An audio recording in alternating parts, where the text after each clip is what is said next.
Like, he did duck one fighter, and the one fighter he ducked was Benavidez, and I get why. Benavidez is huge. It come across Benavidez.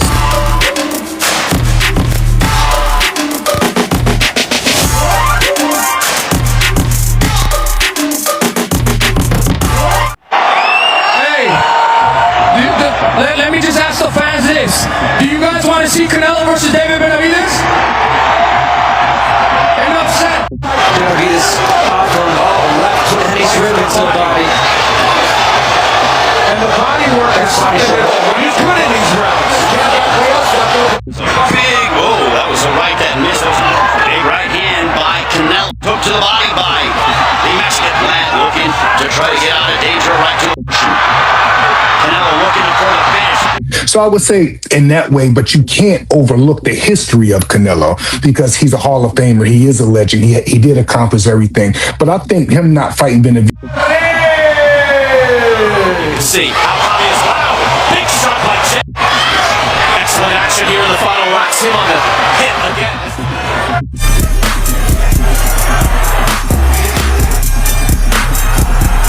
There's only one more show. I don't care who it is, man. Nobody can fuck with me.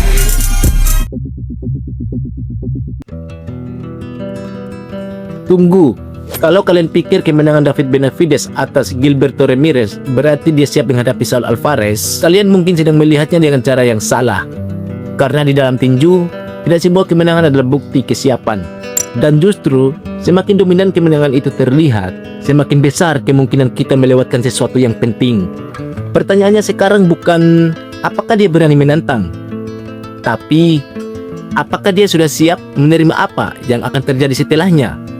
Tahukah kalian, dalam dunia tinju profesional ada satu garis tipis yang seringkali tidak disadari oleh banyak petinju. Sebuah garis yang memisahkan antara kepercayaan diri yang lahir dari kemenangan dan keyakinan yang sebenarnya belum pernah benar-benar diuji oleh lawan dengan level tertinggi.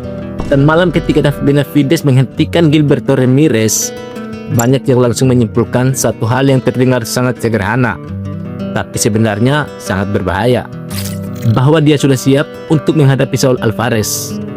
Padahal, kalau kita benar-benar jujur, kalau kita benar-benar melihat pertarungan itu tanpa emosi dan tanpa euforia sesaat, kemenangan itu bukan jawaban.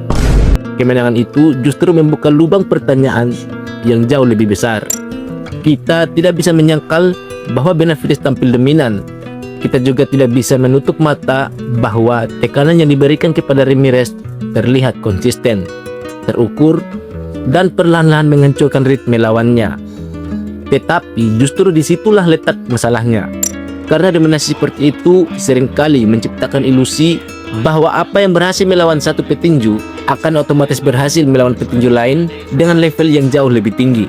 Dan inilah kesalahan terbesar yang sering dilakukan oleh penonton, bahkan oleh petinjunya sendiri, ketika mereka mulai percaya bahwa satu kemenangan besar sudah cukup untuk mengukur kesiapan mereka menghadapi seorang seperti Canelo.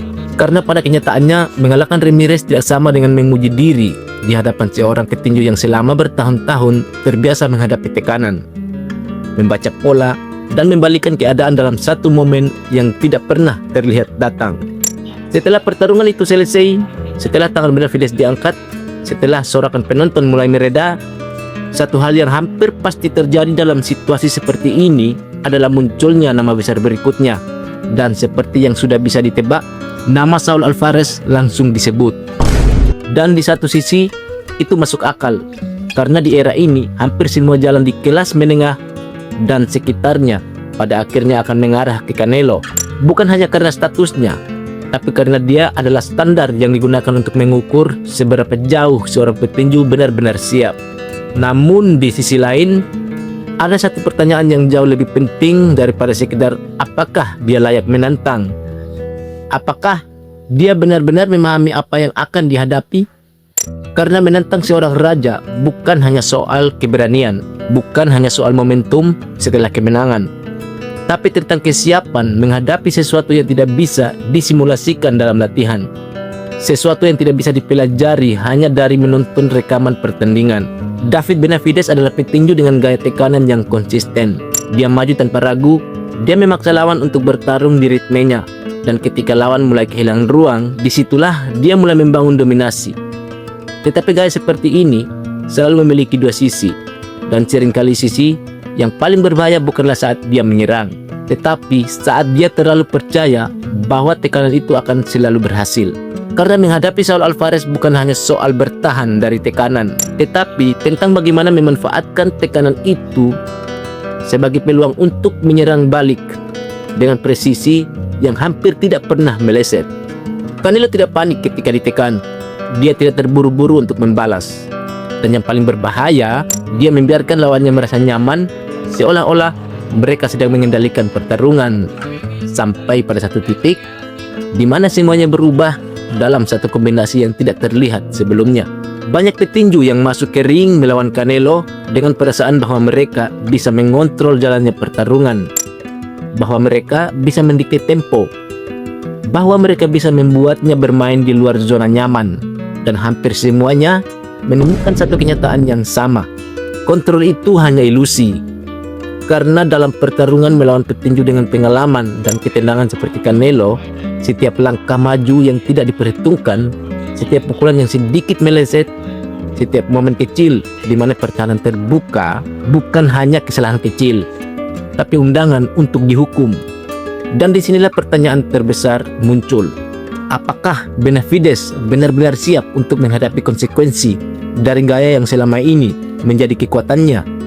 Karena pada akhirnya kita harus mengatakan sesuatu yang mungkin tidak ingin didengar oleh banyak orang, bahwa tidak semua penantang yang terlihat kuat benar-benar siap menghadapi seorang juara yang telah melewati berbagai gaya, berbagai tekanan, berbagai skenario yang bahkan belum pernah dialami oleh penantangnya. Dan jika pertarungan ini benar-benar terjadi, maka ini bukan hanya tentang siapa yang lebih kuat, bukan hanya tentang siapa yang lebih agresif. Ini tentang siapa yang bisa tetap tenang ketika semuanya mulai tidak berjalan sesuai rencana. Jadi ketika Benavides melontarkan tantangan kepada Saul Alvarez, mungkin itu terlihat seperti langkah alami. Mungkin itu terlihat seperti sesuatu yang memang seharusnya terjadi berikutnya. Namun, di balik semua itu, ada satu pertanyaan yang tidak bisa dihindari. Apakah ini langkah menuju kebesaran? Atau justru langkah menuju realita yang jauh lebih keras? Karena dalam dunia tinju, sejarah sudah berulang kali menunjukkan tidak semua yang berani menantang siap menerima jawabannya. Big, oh, that was a right that missed. Big right hand by Canelo. Hook to the body by the Mexican lad looking to try to get out of danger. Right to Canelo looking for the finish.